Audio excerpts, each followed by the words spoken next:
to preserve the black of the paper and paint a landscape. So I thought what might look fabulous is to paint some trees negatively. Now, one of the ways I love to paint trees is using masking tape to mask out the tree and then paint around it. But you can't do that with black watercolor paper. It just pulls the paper straight off. It's not like other types of watercolor paper that can handle masking tape. So the first thing I've got is a low-tack tape. So I've got some lovely washi tape. But even with this washi tape, when I tested it, it still pulls off little bits of the paper. So what I'm going to do is take little bits of washi tape and reduce the tack even further by putting it on my clothing, and that's going to just remove even more of the tack. That's probably enough. Okay, I found an image that my daughter took when she was in Scotland, believe it or not, but what I love about it are these trees that are going to become trees. But what I love about it are these trees, and I'm going to mask off the tree to preserve the black of the paper, so contrary to the way I normally work, and paint in a background and hopefully remove it without removing too much of my black watercolor paper when I remove the tape. I've got some white gouache. I've squeezed it out here on a little soy sauce dish, and I've got these really cheap, these are like from Kmart. It came with one of these brush pens that you fill with water, and I'm going to give that a little spritz, and it can begin activating while I prepare my piece of paper. So the brand I'm using is Stonehenge. There doesn't seem to be that many brands making black watercolor paper. I'm going to go to landscape. The first thing I'm going to do is take my image, and in a low land line, it's not really a horizon line, it's kind of a horizon line, I'm going to have an entry point, like I'm going to put in the grasses, just giving myself a bit of an idea about where to come in here. There, and it comes in, so just a few marks. I'm doing it in pencil, so you'll have to forgive the fact that you will be finding that impossible to see. And I'm going to make the trees a good 2/3 of the page, so I'm going to do that. I know it's hard to see, but basically I've drawn a triangle there in pencil, and I'm going to use the masking tape, just move that a little further, to put on for some of the trees. So I'm going to try very hard, just put it on lightly because I don't want it to remove too much of the paper. And I'll do a fat tree first, oops, and then I'll do a slightly thinner tree, and maybe a thinner tree over there. I'm taking my inspiration of the direction of these trunks from the image, and put one over here. It's very little to be seen over here. Actually, they're all really little, so I'll put another one over there. This one's wonky, so I'll make it wonky. Right, need lots more washi tape, so I'm going to need to de-tack these as well. Great use of my clothing. And this is the cheapest washi tape you could buy. It's also from Kmart. There are a couple of good art supplies in Kmart.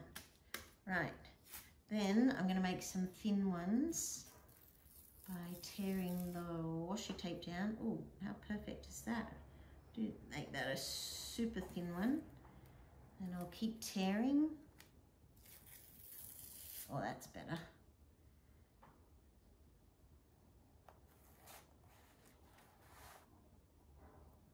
And then I'm going to paint over these. Oh, that's a good one. Looks pretty just with the washi tape. Maybe that one points inwards. Oh, this one here. See if this will tear a little more. Oh, lovely. Okay. Maybe that one goes out like that. Put in a thinner one over here. Right next to that one. It can come from the bottom up. A few more. I'm getting better at tearing. Put in a few more. Or maybe one comes in over here. I'm making that one up. Tear this one again. That's better. Nice little thin one in there. And there's a thin one in there. How's that looking? Do have a few more. So I think I'll make one come in from that side or go out. Yeah, out. How's that? I think that'll do for now. I'll just put that there in case I want any more later. Move my image so I've got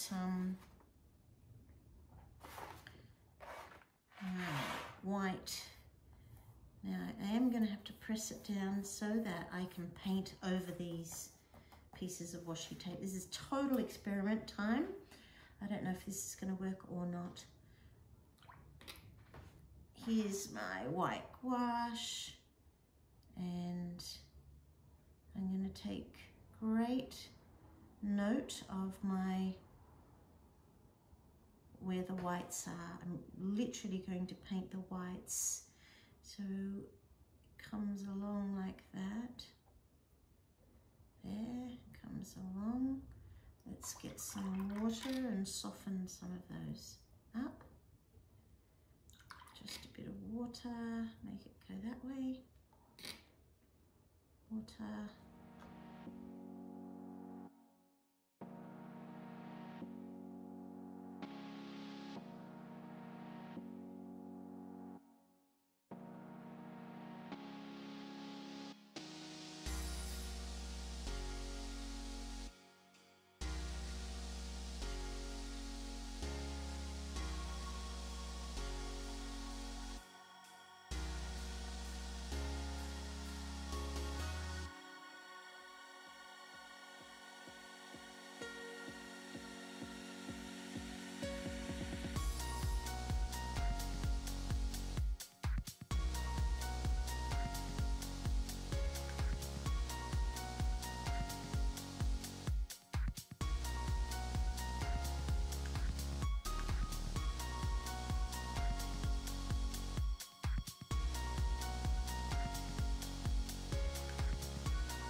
I think on the bottom I'm going to put in some green. I don't tend to keep green on my palette, so I'm going to quickly make some with cerulean and yellow. And put in some greens down the bottom. Maybe it will look like a bush. I don't know. And then I need to add a little bit of a foreground. There are these beautiful grasses in my image. So I'm going to put in a little bit of blue paint, a little bit of green, make it look possibly like a landform. In the image, which is black and white, which I've printed on purpose in black and white, there are these beautiful white grasses. Need a little more green cerulean and yellow.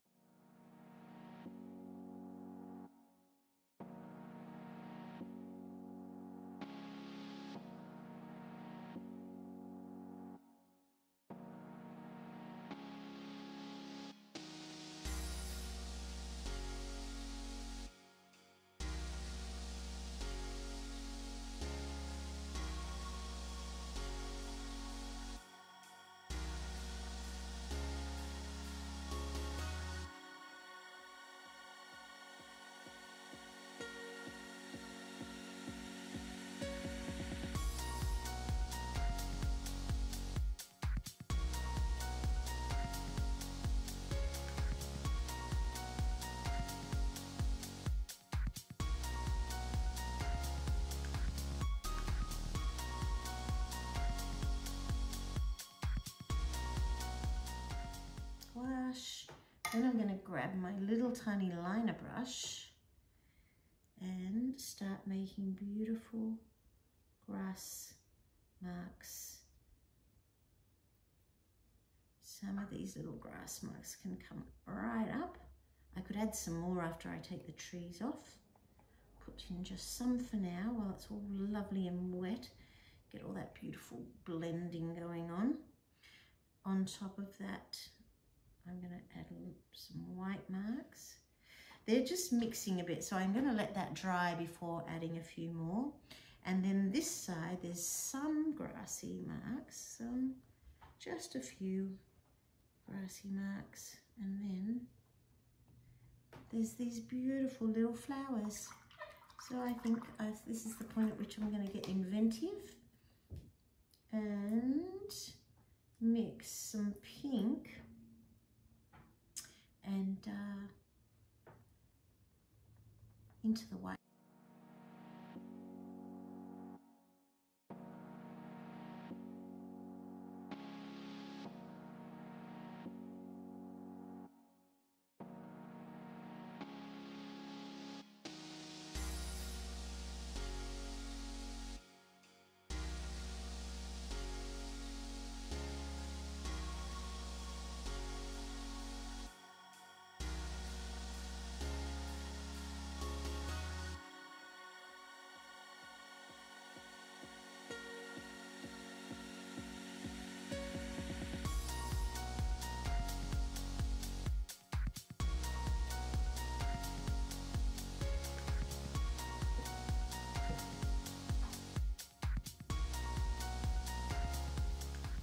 All right, very little paper being removed, but there is some.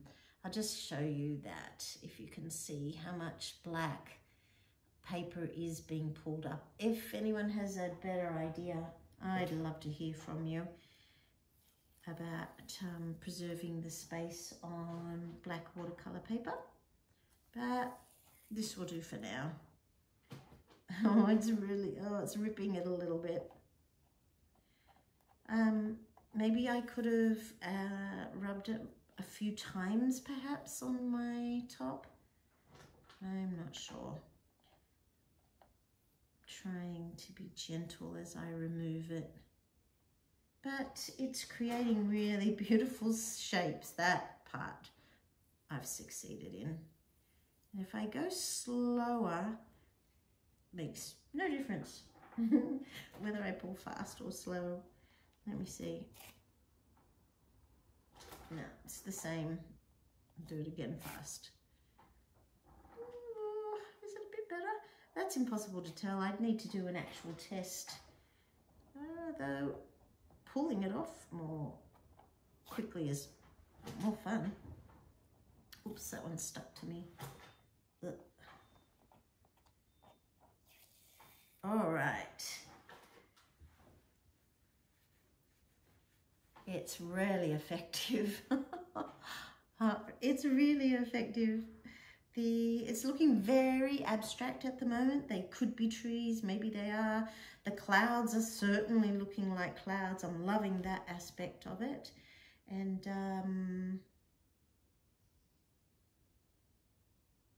the little flowers in the foreground are just cute.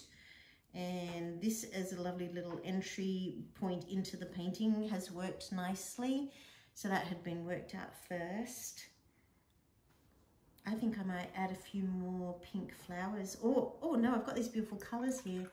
I think I might add gold or bronze, or I don't know what the actual colours are because it's really cheap. So there's no names there.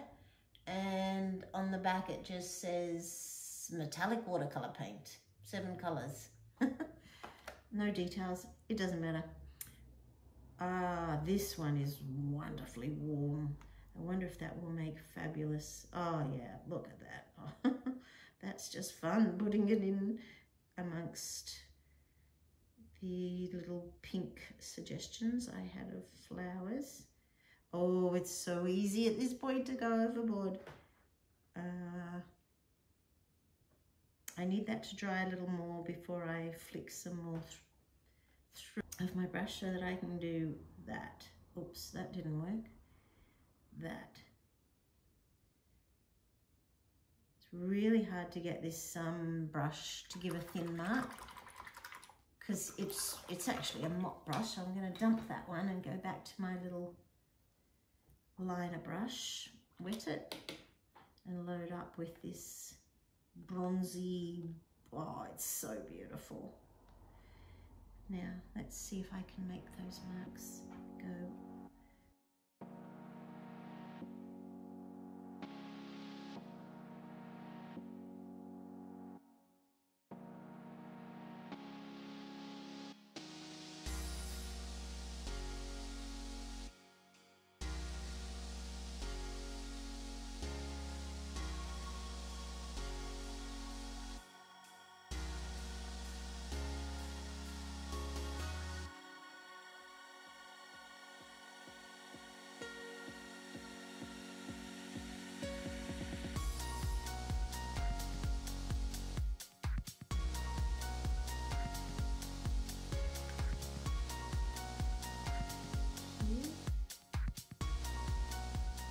All right, now I've got it working. Can't resist switching to, oh, this is kind of like just metallic white, possibly? Pearl, they often call this colour pearl. Oh, it is, it's just like pearl. I'm trying to put in some little marks in amongst those. There's some big ones, put some with the green. Oh, it's lovely. It's just beautiful. But that bronzy colour, oh my gosh, it's so beautiful. Okay. Now, just suggest some little detail here, I think. With what colour? Oh, this set was so cheap, but I think it's fabulous. It's really tempting to put in a flower shape, but I'm not going to because it's supposed to give like a long distant look. So these grasses here are way too long. Let's see if we can erase by softening. Yeah, that worked very nicely. Oh, in fact, that's nice. A little bit of tone at the bottom of that tree. Oh, that's cool. That one can come down there. And so it is watercolor paper. So nice to include some watercolor effects. There's a space here and a space there, and I am so tempted to fill it in because I'm really enjoying the process, but I'm going to leave them in that fabulous black. Well, that was quick and incredibly satisfying. I'm pretty pleased with coming up with that idea. And tomorrow in the watercolour class I run locally, this is what we're going to be working on, is black watercolour paper. So I'm pretty excited to take this idea to them. So thanks for watching, guys. If you got anything out of the video, please give me a thumbs up. I really appreciate it. See you next time. Bye.